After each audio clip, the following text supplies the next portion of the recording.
Okay, we're going to go over the tutorial for step number 4. So at this point you have already selected a tooth and a procedure, and you push next. And we'll put in any additional notes. Make sure you put in as much information as you can to make this easier on the specialist and have them be more prepared for your patient. Now here you can upload any images that you've saved to your desktop or to a folder. Make sure that these are properly labeled so that you don't put the wrong images to this account. And then go ahead and push open.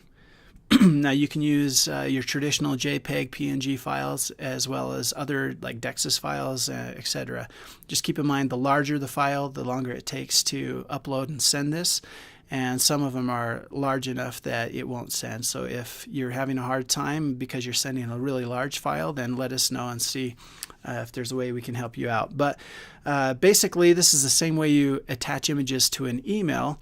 It is a little cumbersome though. You're trying to export images out of your practice management system. You're relabeling them, then you're uploading them. So it takes some time, and we understand that. So we created this awesome screen capture feature, which makes it really simple. So what you want to do is just toggle over to and bring up your practice management file of the patient and bring up the image. So you just want to make sure that the image is big enough for a good resolution. The full screen would be great. This size right here is probably good enough, and then I push the print screen button on my keyboard.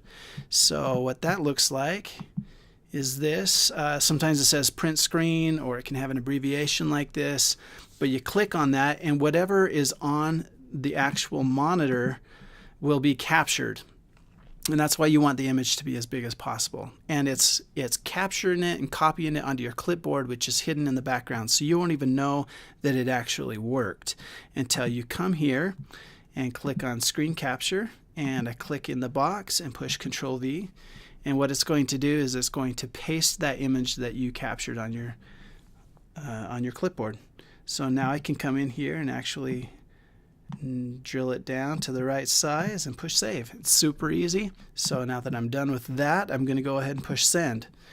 So it takes a little bit of time for this spinning around, and what's happening is it's sending information to the patient, letting them know that the referral has been sent, giving them information on how to get to the specialist, and they're learning about the specialist, and it's also notifying the specialist that a referral has been sent so that they know to expect them, and they'll be waiting for their phone call or even reaching out and welcoming them in. So okay, the referral has been sent. I can send another referral, or I can actually click and spin to win. Now we created this just to help us show a little appreciation for you guys using our app. And as you can see, there's 15 choices here you can land on, 3 of which are Starbucks gift cards. So you can go get yourself a coffee or a hot chocolate or cookie. And let's go ahead and see what happens. Excuse me. All right, come on, big money. Here we go. And, ooh, just missed it. Okay, so we add in little thoughts and fortunes as well. So you have a 1 in 5 chance of getting a Starbucks gift card. Keep in mind this is from ReferralWeb, it's not from your specialist, and it's just our way to say thank you. So thanks so much. If you have any other suggestions or helpful hints for us, let us know. But we sure hope you enjoy our new referral